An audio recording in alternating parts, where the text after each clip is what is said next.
আসসালামু আলাইকুম। আজকে আমি চলে যাচ্ছি আমাদের ধানের জমিতে। আমি কয়েকদিন আগে আপনাদের একটা ভিডিওতে দেখিয়েছিলাম যে আমরা রাত ২টার সময় আমাদের ধানের জমিতে পানি দিচ্ছিলাম।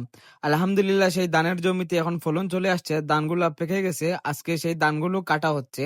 আমাদের ধানের জমিতে যেতে যে রাস্তাটা পড়ে সেই রাস্তায় এখন বর্তমানে কাজ চলতেছে, মেরামতের কাজ চলতেছে। প্রায় অনেকদিন পরে এই রাস্তাটার কাজ হচ্ছে। আমাদের বাড়ি থেকে আমাদের ধানের জমি হচ্ছে প্রায় ৩ কিলোমিটার দূরে। সেজন্য আমি বাইক নিয়ে আমাদের এই ধানের জমিতে চলে যাচ্ছি। আমরা এখানে প্রায় ৫ বিঘার মতন জমিতে ধান লাগাইছিলাম। আলহামদুলিল্লাহ মোটামুটি একটা ভালো ফলন আসছে। আজকে ২ দিন ধরে সেই ধানের জমিতে ধান কাটার কাজ চলতেছে।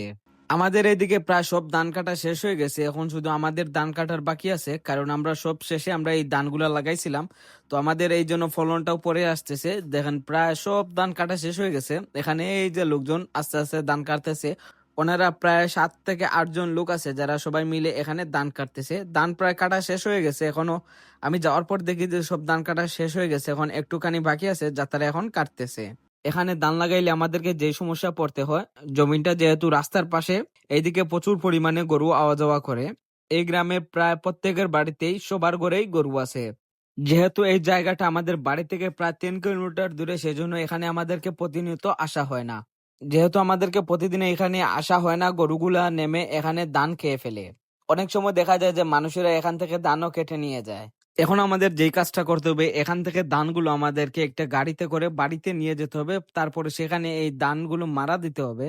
আমরা চেষ্টা করবো যে আজকের দিনের মধ্যে এই ধানগুলো আমাদের বাড়িতে নিয়ে রাখার জন্য, কারণ এখন হচ্ছে বৃষ্টির সিজন। এখন কখন বৃষ্টি আসে বা কখন রোদ ওঠে তার কোনো ঠিক ঠিকানা নেই। যদি একবার বৃষ্টি চলে আসে তাহলে সেই ধান শুকাতে আমাদেরকে অনেক সমস্যায় পড়তে হবে। প্রথমে আমরা বড় এক ট্রাক দিয়ে দিনের মধ্যেই আমরা একটা ধান আমাদের বাড়ির মধ্যে রেখে দিয়ে আসি। তারপরে দেখলাম যে এখানে কিছু ধান রয়ে গিয়েছিল, সেজন্য আমরা ছোট একটি পিকআপ নিয়ে এই ধানগুলো আবার নিতে চলে আসছি। বাড়িতে যে বড় ট্রাকের ধানগুলো আছে এগুলো আমি বাড়িতে নামাচ্ছিলাম, এইদিকে আমার ছোট ভাই এই ধানগুলো সেই ছোট পিকআপে ভরতেছিল। যদিও আমাদের কাজ করতে করতে সন্ধ্যার পার হয়ে যায়, তবু আমরা এই কাজগুলো আজকে রাত্রের মধ্যে শেষ করতে পেরেছি। এখানে যতগুলো ধান রয়ে গিয়েছিল সেগুলো ছোট পিকআপে ভরা শেষ করে তারা বাড়ির উদ্দেশ্যে রওনা দিয়ে দেয়।